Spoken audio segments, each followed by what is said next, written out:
တမိုင်းမှာဘလောက်ပဲကြီးကျယ်ခမ်းနားတဲ့အင်ပါယာဖြစ်နေပါစေနောက်ဆုံးမှာတော့ညီကုန်းချုပ်ရတဲ့နေရက်ဆိုတာရှိမြဲပဲဖြစ်ပါတယ်နှစ်ပေါင်း250ကျော်တည်တံ့ခဲ့တဲ့မြန်မာနိုင်ငံတဝန်းလုံးကိုပထမဆုံးအကြိမ်စီးလုံးနိုင်ခဲ့တဲ့ပုဂံအင်ပါယာကြီးရဲ့နောက်ဆုံးနေရက်တွေဟာရွှေရောင်ဝန်းလက်မနေခဲ့ပါဘူးအဲ့ဒီအစားဖုန်တလွန်းလွန်းထနေတဲ့စစ်မြေပြင်ကသွေးစွန်းတဲ့မြင်းခွာတန်းတွေမီးဟုံးဟုံးတောက်လောင်နေတဲ့မြို့ရွာတွေနဲ့ကြောင်မက်ဖွယ်ကောင်းတဲ့ပြိုကျပျက်စီးခြင်းတွေသာဖြစ်ခဲ့ပါတယ်ခရစ်နှစ်1289ခုနှစ်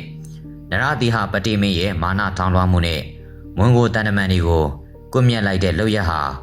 ပုဂံအင်ပါယာကိုကမ္ဘာပေါ်မှာအင်အားအကြီးဆုံးစစ်တပ်ကြီးနဲ့ထိတ်တက်ရင်ဆိုင်ဖို့ဖိတ်ခေါ်လိုက်တယ်လို့ဖြစ်သွားခဲ့ပါတယ်ကုဗလိုင်ခန်အီဂရိရဲ့အမိန့်တော်အရယူနန်နယ်စာနာစစ်ယူတင်ဦးဆောင်တဲ့မွန်ဂိုစစ်တပ်ကြီးဟာ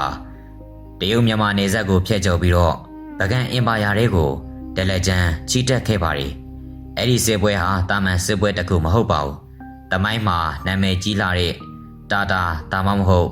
မွန်ဂိုမြင်းတီတော်တွေနဲ့မြမစင်တက်ကြီးတို့ရဲ့ပထမဆုံးအကြိမ်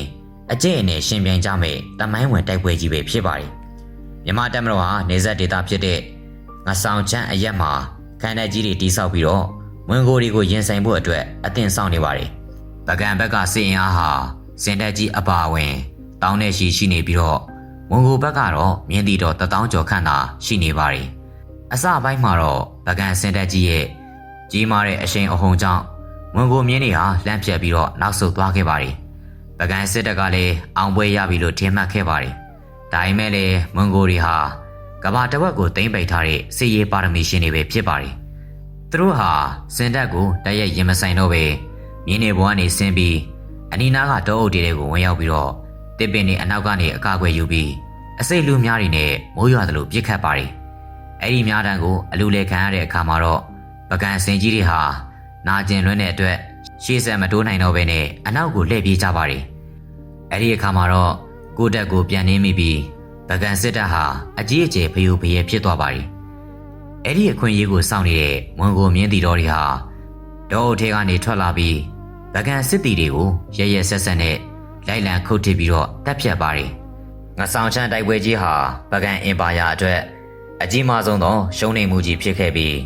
မြမကာကွယ်ရေးစီယိုကြီးကိုလုံးဝပျောက်ကွယ်သွားခဲ့ပါတယ်ငဆောင်ချမ်းခန္ဓာကြီးကြာဆုံးသွားတဲ့တရင်ကလည်းပုဂံနေပြည်တော်ကိုရောက်လာတဲ့အခါမှာတော့နရသီဟပတိမင်းဟာအလွန်တရာမှထိတ်လန့်တုန်လှုပ်သွားပါတယ်ရဲစွမ်းတက်တီပြေးသွားတဲ့ဘရင်တစ်ပါးဆိုရင်ကိုယ့်ရဲ့တိုင်းပြည်ကိုယ့်ရဲ့မြို့တော်ကိုနောက်ဆုံးအချိန်အထိအသက်ပေးပြီးကာကွယ်ပါလိမ့်မယ်ဒါပေမဲ့နရသီဟပတိမင်းကတော့အဲ့ဒီလိုမလုပ်ခဲ့ပါဘူးသူဟာဝန်ကိုတွေပုဂံကိုရောက်မလာခင်ကတည်းကမိဖုရားတွေတားတော်တွေသမီးတော်တွေနဲ့မူမတ်တီကိုခေါ်ဆောင်ပြီးအေယာဝတီမြေကြောင်းအတိုင်းအောက်အရက်ပသိမ်မြို့စီကိုအလင်းစလိုနဲ့ထွက်ပြေးတိမ်းရှောင်ပါတယ်အဲ့ဒီလိုရဲ့ကြောင့်ပဲသူ့ကိုတမိုင်းမှာတရုတ်ပြည်မင်းလို့နာမည်ဆိုးနဲ့မှတ်တမ်းတင်ခဲ့တာပဲဖြစ်ပါတယ်ဘရင်ကိုယ်တိုင်ကထွက်ပြေးသွားတဲ့အခါမှာတော့ပုဂံနေပြည်တော်ကြီးဟာအဆောင်အရှောင်ပဲဖြစ်သွားခဲ့ပါတယ်အုပ်ချုပ်သူမရှိတော့တဲ့မြို့တော်ကြီးဟာဖျို့ဖျဲဖြစ်သွားပြီးတော့ပြည်သူတွေကလည်းထိတ်လန့်တကြားနဲ့ထွက်ပြေးကြပါတယ်မကြခင်မှာပဲမွန်ဂိုမြင်းတီတော်တွေဟာအေယာရီမြစ်ကမ်းဘေးကရွှေရောင်ဝန်းလက်နေတဲ့ပုဂံမြို့တော်ကြီးတွေကိုဝင်ရောက်လာခဲ့ပါတယ်မွန်ဂိုတွေဟာပုဂံမြို့ကိုမီးရှို့ဖျက်ဆီးခြင်းတော့မပြုခဲ့ပါဘူးဒါပေမဲ့သူတို့ဟာဘုရားစီတီတွေနန်းတော်တွေကနေရွှေငွေရတနာတွေကိုအားလုံးလူယူသိမ်းပိုက်ခဲ့ပါတယ်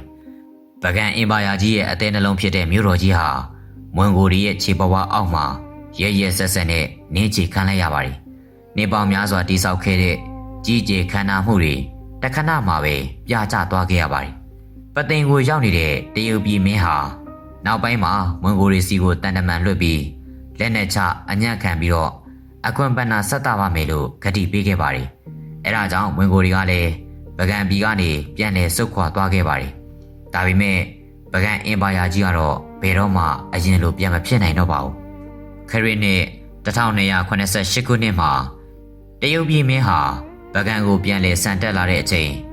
ပြည်မြို့အနီးပြည်မြို့စားဖြစ်တဲ့မိမိရဲ့သားတော်အရင်ဖြစ်သူဒီဟက်သူရဲ့အစိတ်ကလှုပ်ကြံခြင်းကိုခံခဲ့ရပြီးတော့ကွယ်လွန်သွားခဲ့ပါတယ်ဘရင်ကွယ်လွန်သွားတဲ့အခါမှာပုဂံအင်ပါယာတစ်ခုလုံးဟာအစိတ်စိတ်အမောင်မွာကွဲထွက်သွားပါတယ်အောက်ရက်ဒေသတွေမှာမွန်ဂိုတွေကလွတ်လပ်ရေးကြီးညာပြီးတော့ခွဲထွက်သွားကြသလိုအညာဒေသမှာလည်း ရှမ်းညီနောင်သုံးပါးကအာဏာကိုသိမ်းယူလိုက်ပါတယ်ပထမမြန်မာနိုင်ငံတော်ဒါမှမဟုတ်ပုဂံအင်ပါယာကြီးဟာမြန်မာသမိုင်းရဲ့စာမျက်နှာပေါ်ကနေတရားဝင်ကြဆုံပြောက်ွယ်သွားပါတယ်ဒါပေမဲ့ပုဂံဆိုတာအဆုံးတက်သွားပြီလားနန်းတော်တွေစစ်တပ်တွေဘရင်တွေပြတ်သုံးသွားပြီမဲ့ပုဂံကကြံရစ်ခဲ့တဲ့အရာတွေကတော့ဒီနေ့ထိတိုင်ရှင်သန်ဆဲပဲဖြစ်ပါတယ်အနောယထာမင်းကြီးရဲ့စီလုံးမှုကျန်စစ်သားမင်းကြီးရဲ့ဘီသူကာပညာနရပတိစီသူမင်းကြီးရဲ့ယဉ်ကျေးမှုနဲ့ရှင်အာရဟံရဲ့သာသနာပြုမှုတွေဟာမြန်မာလူမျိုးတွေရဲ့ရင်ဘတ်ထဲမှာမြမယဉ်ကျေးမှုနဲ့ယုံကြည်မှုတွေထဲမှာအမြင့်တွင်နေဆဲပဲဖြစ်ပါတယ်ဒီနေ့အချိန်မှာတော့ပုဂံကိုတွားရောက်ကြည့်ရှုမယ်ဆိုရင်ဖုန်တလွန်းလွန်းမြေပြန့်တွင်ပြင်ကြီးထဲမှာထောင်ပေါင်းများစွာသောဘုရားစီတီတွေအုတ်ရိုးဟောင်းတွေလွမ်းမောပွဲရာမြင်တွေ့ရမှာပဲဖြစ်ပါတယ်အဲ့ဒီအဆောက်အအုံတွေဟာတာမန်အုတ်ခဲတွေမဟုတ်ပါဘူးဒါတွေဟာမြမသမိုင်းမှာအကြီးအကျယ်ဆုံးဖြစ်ခဲ့တဲ့အင်ပါယာကြီးတစ်ခုရဲ့အသက်ဝိညာဉ်တွေပဲဖြစ်ပါတယ်ပုဂံအင်ပါယာပြိုကွဲသွားပြီမဲ့ပုဂံကဖန်တီးပေးခဲ့တဲ့မြန်မာဆိုတဲ့အမတ်တညာကတော့ထာဝရတည်တတ်နေမှာပဲဖြစ်ပါတယ်ပထမမြန်မာနိုင်ငံတော်ဒါမှမဟုတ်ပုဂံခေတ်ရဲ့ကြီးကျယ်ခမ်းနားမှုနဲ့နန်းတွင်အကောက်ကြံမှုတွေသွေးဆွမ်းခဲ့တဲ့တမိုင်းကြောင်းတွေကိုအခုလိုအစအဆုံးအတူတူလိုက်ပါနာဆင်ပေးခဲ့တဲ့အတွက်ကျေးဇူးအများကြီးတင်ပါတယ်တမိုင်းဆိုတာအတိတ်ကအဖြစ်အပျက်တွေတတ်မဟုတ်ဘဲနဲ့ပြစ္ဆုတ်ပံနဲ့အနာဂတ်အတွက်သင်ခန်းစာတွေအပြည့်အဝပေးနိုင်ခဲ့တဲ့ကြီးမုံပြတစ်ချက်ပဲဖြစ်ပါတယ်နောက်ထပ်မြန်မာတမိုင်းရဲ့စိတ်ဝင်စားဖွယ်မှတ်တမ်းတွေကိုလည်းဘလို့ဆက်လက်တင်ဆက်ပေးသွားအောင်မလဲဆိုတာကိုတော့စောင့်မျှော်နားဆင်ပေးဖို့အတွက်ဖိတ်ခေါ်လိုက်ပါရခင်ဗျာ